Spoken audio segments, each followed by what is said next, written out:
आज हम जानेंगे जीव विज्ञान की शाखा के बारे में। जीव विज्ञान की जो अगली शाखा है उसे हम पारिस्थितिकी कहते हैं। उसे हम पारिस्थितिकी कहते हैं। पारिस्थितिकी को हम अंग्रेजी में इकोलॉजी बोलते हैं। इकोलॉजी का मतलब होता है कि जो जीवों के बीच वातावरण होता है उनके संबंधों के बारे में गहराई से अध्ययन किया जाता है और जीव किस वातावरण में किस प्रकार रह सकते हैं उसका अध्ययन हम पारिस्थितिकी में करते हैं। जीव विज्ञान की जो अगली शाखा होती है उसको हम कहते हैं अनुवांशिकी। अनुवांशिकी को हम अंग्रेजी में जेनेटिक्स कहते हैं। जेनेटिक्स मतलब जीवों में पीढ़ी दर पीढ़ी बदलने वाले लक्षणों को हम जेनेटिक लक्षण कहते हैं। तो उसमें पैतृक गुणों का अध्ययन किया जाता है तो वो जेनेटिक्स कहलाता है।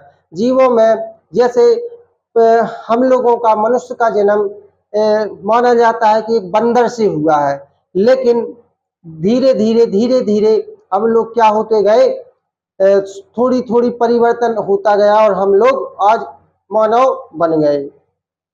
फिर इसके बाद हम अगले शाखा के पास आते हैं। अगली शाखा है हमारी रोग विज्ञान।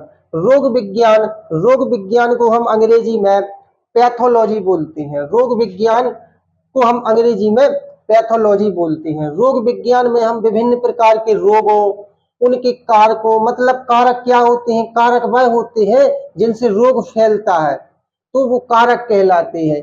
फिर कारक जब व्यक्ति को या जीवों को रोगग्रस्त कर देता है तो कारकों के बाद फिर हमें लक्षण दिखने शुरू हो जाते हैं। लक्षण दिखना शुरू हो जाते हैं। जब लक्षण दिखना शुरू हो जाएंगे तो लक्षणों के बाद फिर हम डॉक्टर के पास जाते हैं निदान मांगने। क्या मांगने जाते हैं? निदान मांगने। और डॉक्टर फिर हमें गोली दवाई वगैरह दे करके उस रोग का उपचार करता है तो उसे निदान कहते हैं। इन सब का अध्ययन हम रोग विज्ञान में करते हैं। आई बात समझ में? फिर इसके बाद हम अगला टॉपिक आता है, अगली शाखा आती है जीवाश्मिकी। जीवाश्मिकी को हम अंग्रेजी में पैलेंटोलॉजी कहते हैं। जीवाश्मिकी को हम अंग्रेजी में पैलेंटोलॉजी कहते हैं। जीव विज्ञान की यह इस शाखा में जो प्राचीन काल में, मतलब आज से बहुत समय पहले जो जीव जंतु, पेड़ पौधे जो किसी दबाव के कारण जमीन में दब जाते हैं और धीरे धीरे चट्टानों का रूप ले लेते हैं तो उसके अध्ययन को हम जीवाश्मिकी कहते हैं, है ना। और इसके अध्ययन को हम क्या कहते हैं? जीवाश्मिकी कहते हैं।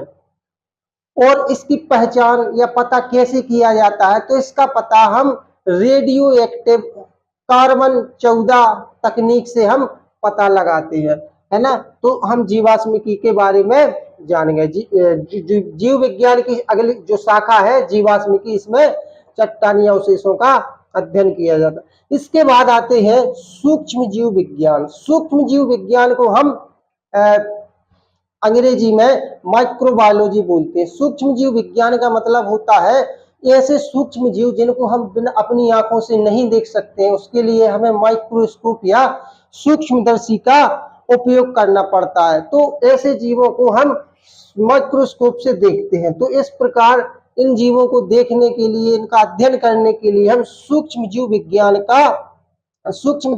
का अध्ययन करते हैं।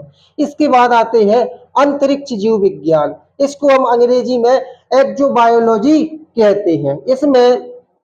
इस अंतरिक्ष जीव विज्ञान के अंतर्गत हम ग्रहों, उपग्रहों पर जो जीवन की जो संभावना है उसके बारे में अध्ययन करते हैं। भविष्य में यदि जो कोई हमारे धरती का उपग्रह होगा या कोई ग्रह होगा, उसमें यदि भविष्य में कोई संभावना होती है तो वहां पे जीवन, जो जीवों के रहने के लिए, तो उसके बारे में उसका अध्ययन किया जाता है। इसके बाद हम आते हैं जीवाणु विज्ञान। जीवाणु विज्ञान को हम अंग्रेजी में बैक्टीरियोलॉजी कहते हैं। जीवाणु विज्ञान में हम विभिन्न प्रकार के जीवाणुओं के बारे में अध्ययन करते हैं। विभिन्न प्रकार के जीवाणुओं के बारे में अध्ययन करते हैं, यानी जीवाणु कितने प्रकार के होते हैं, कहाँ कहाँ पाए जाते हैं, छोटे छोटे जो बैक्टीरिया होते हैं उनका अध्ययन हम जीवाणु विज्ञान के अंतर्गत करते हैं। तो आप लोगों को हमारी क्लास कैसी लगी? आप लोगों को यदि जानकारी अच्छी लगी हो तो हमारे इस वीडियो को ज्यादा से ज्यादा शेयर कीजिए, ज्यादा से ज्यादा लाइक कीजिए।